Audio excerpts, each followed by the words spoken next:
Hello बच्चों, let's read the question. Question says limit n tends to infinite n square upon n square plus 1 n plus 1 plus n square upon n square plus 4 n plus 2 plus n square upon n square plus 9 n plus 3 plus dot dot dot plus n square upon n square plus n square into n plus n is equal to. चलिए बच्चों, solve करते हैं इस question को. इस question के लिए जो की कॉन्सेप्ट होगा वो देख लेते हैं. की कॉन्सेप्ट क्या होगा इस क्वेश्चन के लिए हमारे पास?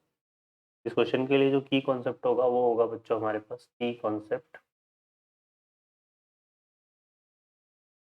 इसमें यूज करेंगे, ठीक है, सम एज लिमिट को. सम एज लिमिट, ठीक है. ये हम यूज करेंगे सम एज लिमिट वाला कॉन्सेप्ट है. जिसमें देखो क्या होता है, ये वाली फॉर्म होती है R equal to 1 to N. यहाँ पर है F of R by N dot 1 by N, ठीक है. इसमें हम आर बाई एन को किससे रिप्लेस करते हैं? एक्स से. 1 बाई एन को हम रिप्लेस करते हैं बच्चों डी एक्स से, ठीक है. समीशन का जो साइन है इसको रिप्लेस करते हैं हम किससे? इंटीग्रेशन के साइन से. लोअर लिमिट का जो फार्मूला है, लोअर लिमिट के लिए जो फार्मूला है वो होता है limit n tends to infinite summation की लोअर लिमिट अपॉन n. तो ये आ जाता है इक्वल टू 0. और अपर लिमिट का जो फार्मूला है, अपर लिमिट के लिए जो फार्मूला है वो है limit n tends to infinite summation की अपर लिमिट अपॉन n. तो ये किसके इक्वल आता है? 1 के इक्वल. तो ये हमारे पास है. अब चलिए यूज़ करते हैं क्वेश्चन में इसको और सॉल्व करते हैं.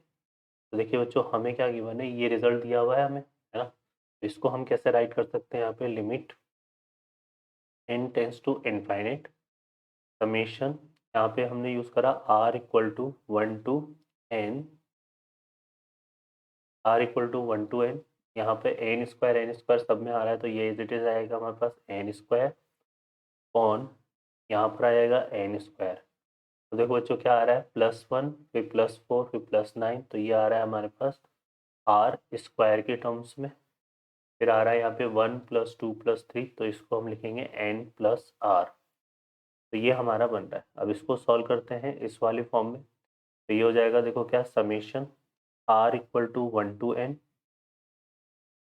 यहाँ से हम क्या करेंगे, एन स्क्वायर को हम कॉमन ले लेंगे तो एक एन स्क्वायर तो कैंसिल हो जाएगा.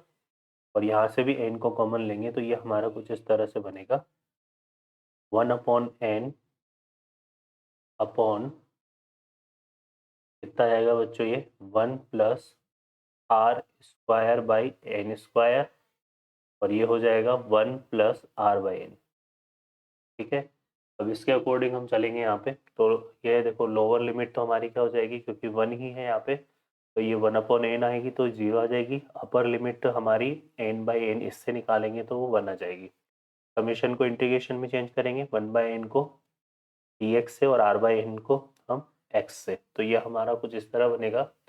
ये बन जाएगा बच्चों integration 0 to 1, integration 0 to 1 D X upon यहाँ पे आ जाएगा 1 plus X square into 1 plus X, ठीक है. अब इसको बाय पार्शियल फ्रैक्शन सॉल्व करेंगे तो यहाँ से हम देखिए इसको कर लेते हैं 1 upon 1 plus X into 1 plus X square को हम क्या लिखेंगे यहाँ पे, A upon 1 plus X plus D X plus C upon 1 plus X square. इसको सॉल्व करेंगे तो ये आएगा A into 1 plus X square. और यहाँ से आ जाएगा हमारे पास B X plus C into 1 plus X. Solve करने के लिए क्या करते हैं बच्चों, यहाँ पे पुट कर देते हैं हम क्या, x इक्वल टू -1. तो ये वाला पार्ट तो 0 हो जाएगा. यहाँ हम -1 पुट करेंगे, इस तरफ 1 आएगा, है ना, क्योंकि एलसीएम लिया हमने. तो एलसीएम से एलसीएम तो कट ही जाएगा. तो यहाँ 1 -1 पुट करेंगे तो 1 + 1 कितना हो गया, 2. तो ये हो जाएगा 2a equal to 1. Implies that जो a की वैल्यू है वो हो जाएगी हमारे पास बच्चों कितनी, 1/2, ठीक है. अब हम फर्दर देखिए क्या करेंगे इसमें. अब हम इसमें जो है यहाँ पे सॉल्व करने के लिए हम क्या करते हैं, कंपेयर करा लेते हैं. कंपेयरिंग कंपेयरिंग करा लेते हैं हम कोफिशिएंट ऑफ एक्स स्क्वायर को. तो कॉफिशिएंट ऑफ एक्स स्क्वायर को अगर हम देखें यहाँ से तो क्या क्या बन रहा है, एक तो ये ए से मल्टीप्लाई होगा तो आ जाएगा ए, और एक ये बी एक्स एक्स से मल्टीप्लाई होगा तो क्या बनेगा बी, ठीक है। और इस तरफ कॉफिशिएंट ऑफ एक्स स्क्वायर हमारे पास है नहीं तो ये इक्वल टू 0। अब ए की वैल्यू 1/2 आ गई, जो बी है उसकी वैल्यू कितनी आ जाएगी बच्चों, -1/2, ठीक है। ए की वैल्यू हमारे पास आ गई कितनी 1/2, बी की वैल्यू हो गई -1/2। अब हम एक क्या करते हैं यहाँ पे कंपेयर करा लेते हैं, कंपेयरिंग कॉफिशिएंट ऑफ क्या करा लेते हैं, सॉरी कंपेयरिंग कांस्टेंट टर्म कर लेते हैं, क्या कर लेते हैं कांस्टेंट टर्म, ठीक है। कांस्टेंट टर्म को कंपेयर कराएंगे तो देखो कांस्टेंट टर्म यहाँ से एक तो ए मिल रहा है अपने को, ठीक है ना, और एक यहाँ से c/1 मतलब +c मिलेगा, और ये इक्वल टू किसके होगा, उस तरफ कांस्टेंट टर्म 1 है। अब ए की वैल्यू जो है 1/2 यहाँ पुट करेंगे तो ये सी की वैल्यू कितनी आएगी 1 - 1/2, तो सी की वैल्यू भी कितनी आ जाएगी 1/2, ठीक है बच्चों। तो ये ए बी सी की वैल्यू को हम इसमें पुट करके उसको यहाँ रिप्लेस करेंगे तो हमारा इंटीग्रेशन देखो क्या बनेगा, इंटीग्रेशन हो जाएगा 0 to 1, ए की वैल्यू कितनी है 1/2, तो यहाँ से आएगा 1/2 अपॉन 1 + x प्लस, और जो b की वैल्यू है वो कितनी है -1/2 और c की वैल्यू 1/2, यहाँ से आएगा -1/2 x प्लस 1/2 अपॉन 1 + x², और यहाँ पे क्या आ गया dx, ठीक है बच्चों, ये आ जाएगा, क्लियर है ना।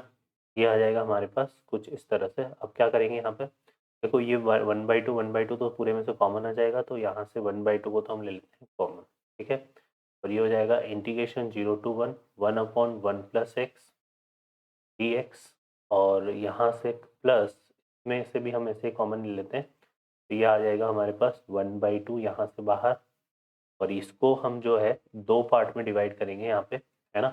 एक तो क्या हो जाएगा बच्चों हमारे पास, देखो यहाँ पे -x/1 + x², और एक पार्ट जो है हमारा हो जाएगा कितना 1/1 + x² dx, ठीक है, ये आ जाएगा।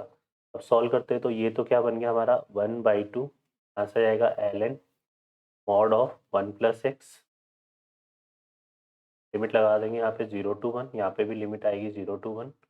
और इसको अगर देखो तो इसको सॉल्व करने के लिए बच्चों क्या करेंगे, 2 से मल्टीप्लाई डिवाइड करेंगे तो 1 + x² को हम अगर t लेंगे तो 2x dx क्या बनेगा dt, तो ये आ जाएगा ln 1 + x², पर उसके लिए यहाँ 2 से डिवाइड मल्टीप्लाई करना पड़ेगा तो ये हो जाएगा 1/4, है ना। 2 से डिवाइड मल्टीप्लाई करेंगे तो ये हो जाएगा 1/4, और यहाँ से कितना आ जाएगा बच्चों ln, और ये हो जाएगा 1 + x², तो चूंकि यहाँ माइनस साइन है तो यहाँ नेगेटिव आएगा, ठीक है ना, क्लियर है। तो ये हमारा ऐसे बन जाएगा, और इसको हम करेंगे तो ये फार्मूला हो गया कि ये इंटीग्रेशन 1/1 + x² क्या होता है tan−1x होता है, यहाँ से आएगा प्लस tan−1x, ठीक है। और इस पर लिमिट लगा देंगे 0 to 1, और यहाँ पर भी लिमिट लगा देंगे 0 to 1, ठीक है बच्चों। सॉल्व करते हैं, अगर हम 1 को अप्लाई करेंगे तो यहाँ 1 + 1 कितना होगा 2, यहाँ आएगा 1/2 ln 2, और अगर 0 अप्लाई करेंगे तो ln 0 यहाँ बचेगा 1, तो ln 1 की वैल्यू तो 0 हो जाएगी, तो यहाँ से सिर्फ यही मिलेगा हमें। ऐसे यहाँ पर अब 1 को अप्लाई करेंगे तो ये हो जाएगा 1 + 1, तो ये हो जाएगा -1/4 ln 2, 0 अप्लाई करने पे यहाँ पर भी ln 1 आएगा तो वो 0 हो जाएगा। यहाँ से अप्लाई करते हैं तो ये हो जाएगा tan−1, tan−1 की वैल्यू कितनी होती है बच्चों π/4, और माइनस tan−1 की वैल्यू 0, तो यहाँ से सिर्फ और सिर्फ क्या मिलेगा अपने को π/4, ठीक है। 1/2 ln 2 में से क्या करेंगे -1/4 ln 2, तो रिमेनिंग बचेगा 1/4 ln 2, और यहाँ से कितना आ जाएगा बच्चों प्लस π/4, तो ये हो जाएगा इस इंटीग्रेशन का फाइनल आंसर। ओके बच्चों, I hope you understand well, best of luck, thank you.